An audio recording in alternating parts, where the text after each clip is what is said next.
Hey guys.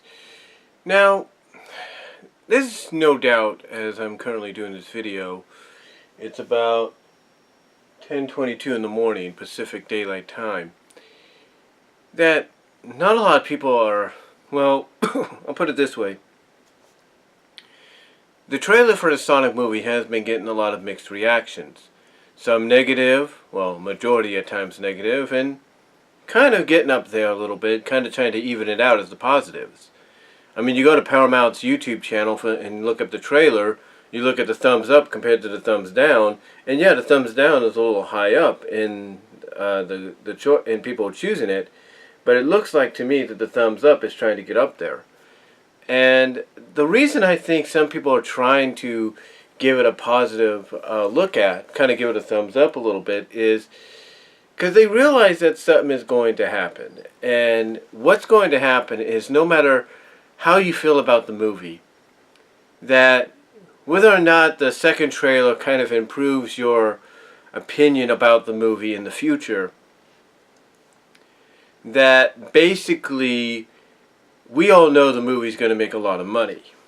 We know that. It's going to make money off the name alone. And I think what some people have to realize is, this to me, and I said this in my reaction video, which you'll probably see before this, hopefully.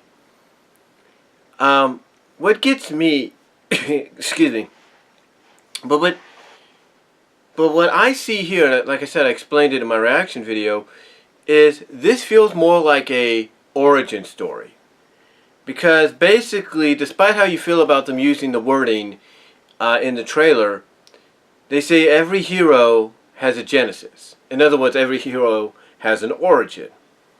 So what that tells me, and then what we saw at the end of the trailer with Jim Carrey, kind of more into that Robotnik look, is this is going to be like an origin story.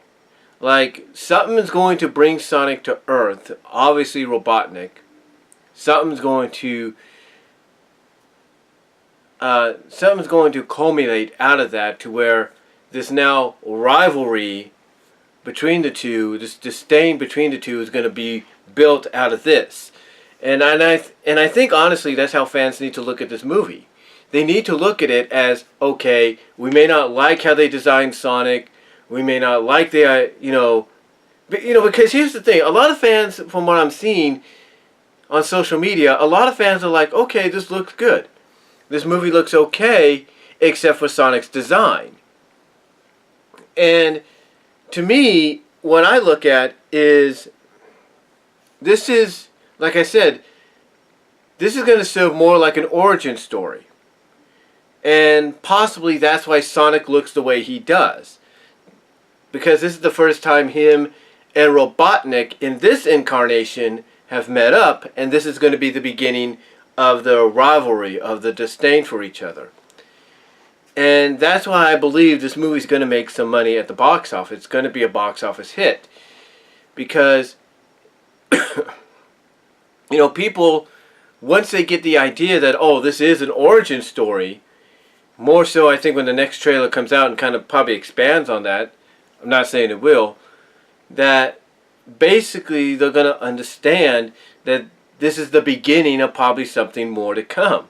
Because if this movie becomes a box office hit, it makes back its money that it spent, that the studio spent on it, there's no doubt, in my opinion, and you guys know this as well, we're going to get sequels. We're going to get movies that expand the universe. I mean, a lot of people are saying Detective Pikachu is going to break that video game curse. Okay, fine. So if he's going to break the video game curse and take the Pokemon franchise in a different direction, then, what's the problem with the Sonic movie, despite how you feel about Sonic's design, being basically an origin story? Because that's what I'm seeing here. I'm seeing an origin story of how the situation between Robotnik and Sonic began, and if the movie excuse me, and if the movie proves to be a success and kind of makes that money back that's needed, not just domestically but globally,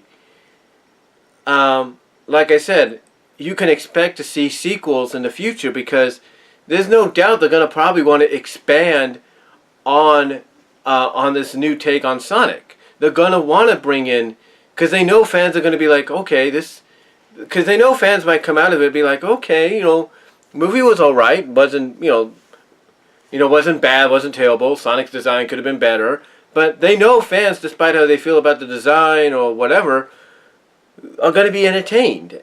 And that once that money comes in and they make it back possibly, they're going to be able to use that momentum to expand into more movies. And so if they do another Sonic movie after this, and where maybe they can improve on the design, make him look more game accurate, as some fans would say, they could utilize the opportunity to bring in characters like Tails, Knuckles, Amy Rose, Rouge the Bat, Shadow, Metal Sonic. Who knows? They might decide, let's go outside the box, and hey, let's bring in, I don't know if you can see it back here, but hey, let's bring in the Freedom Fighters. Let's bring in Sally Acorn. Let's bring in Bunny Rabbit. Let's bring in Roto Rollers, Antoine Nicolet. They might think about going outside the box to kind of differentiate this Sonic from the established game Sonic in a way, if the movie, which I have no doubt, and I'm sure a lot of people watching this know it's true, proves to be a success in the end. Because here's the thing, you look at the trailer, there's another trailer that's going to come along down the line that's going to look more finished and polished with the design of Sonic and everything else, that it's going to get fans curious. In fact, this has already got the curiosity up, because like I said, you got that mixed reaction, the thumbs up kind of almost being evened out now with the thumbs down now almost being evened out with the thumbs up. So there's no doubt when this movie opens in theaters in November, on November 19th, basically around Thanksgiving weekend, it's going to make its money back. It's going to make its money back. It's going to be a box office hit. And it's not just, like I said, it's not just going to be domestically making that money back, it's going to make it globally. And a lot of and by doing so, despite whatever reactions they get in the end, it's going to be enough to give them that momentum to expand and make more movies based in the Sonic universe. That's the way I look at it. So, despite how we feel about it, or despite how some people might feel right now, I think we all know that the Sonic movie, whether they want to admit it or not, is going to be a box office hit. So, just expect that to happen. Come November 19th into Thanksgiving weekend. So, or Thanksgiving week. And so, like I said, just expect that to happen. But that's really all I'm going to say on it, guys. Let me know what you all think. Do you think it will make its money back when it opens up? Or do you think it's going to bomb? I'm sure a lot of you will say bomb, but I'm pretty sure some of you may agree that, yeah, it's probably going to make its money back, whether we like to admit that or not. So, let me know what you all think down below. Comment if you like, and I'll talk to y'all later.